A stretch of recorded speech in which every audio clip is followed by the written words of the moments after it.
We're talking about the theology of holy water and the fact that holy water, already in the Old Testament, it was anticipated that the waters of the world would become holy, potentially holy, because the Son of God, the second person of the Trinity, his body touched the waters of the Jordan, so that has sanctified all the waters throughout the world potentially once they are blessed by a Catholic priest. You see, for example, in Isaiah chapter 12, verse 3, it says, "With joy you will draw water at the fountain of salvation." Christ is the fountain of salvation. And from Christ, what comes from Jesus? He says, "For me comes rivers of living water." Jesus Christ is the fountain of salvation, and from Jesus is where we receive rivers of living water. So the word water is used in the Old and New Testament as a metaphor to impart grace, to wash somebody clean interiorly. You also see in Exodus chapter 23, verse 25, the Bible says, "The Lord your God you shall worship.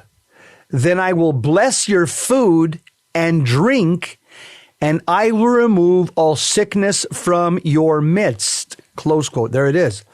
So God promises to bless our food and drink. Well, water is also obviously one of the drinks that we've been consuming ever since Adam and Eve.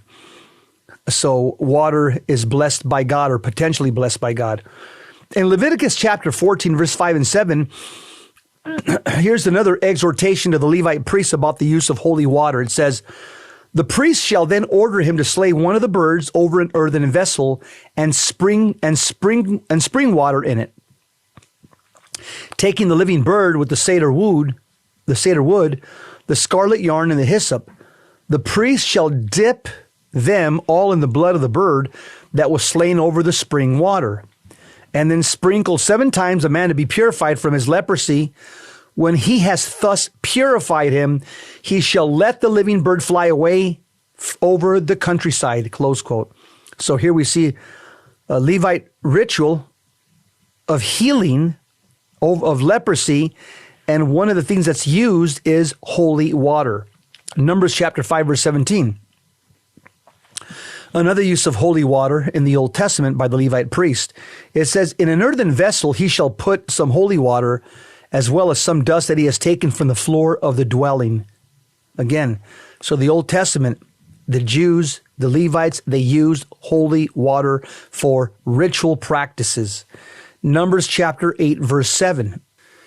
"This is what you shall do to them to purify them. Sprinkle them with the water of remission, then have them shave their whole bodies and wash their clothes, and so purify themselves." So here in the book of Numbers, chapter 8, there's another ritual prayer that's done with holy water and done by the Levite priest. The Old Testament is full of these metaphors about the Jews using holy water. So again, the use of holy water precedes Catholic Christianity. It comes from the Old Testament. In Psalm chapter 1, verses 1 to 3, the Bible says, "Blessed is the man that walketh not in the counsel of the ungodly, nor standeth in the way of sinners, nor sitteth in the seat of the scornful. But his delight is in the law of the Lord, and in his law doth he meditate day and night. And he," this man, "shall be like a tree planted by the rivers of water, that bringeth forth his fruit in his season. His leaf also shall not wither, and whatsoever he doeth shall prosper." Notice this godly man, he will be planted like a tree by the rivers of water. The rivers of water, that's Jesus Christ. In Isaiah chapter 55, verse 1, it says, "All of you who are thirsty, come to the water. You who have no mercy, come. Receive grain and eat. Come without pain and without cost. Drink wine and milk." So here we see Isaiah speaking about at the eschaton in heaven and final glory. He's saying, all you who are thirsty, come to the water.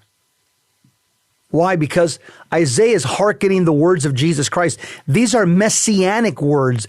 This is messianic prophecy. This is what Jesus says about himself.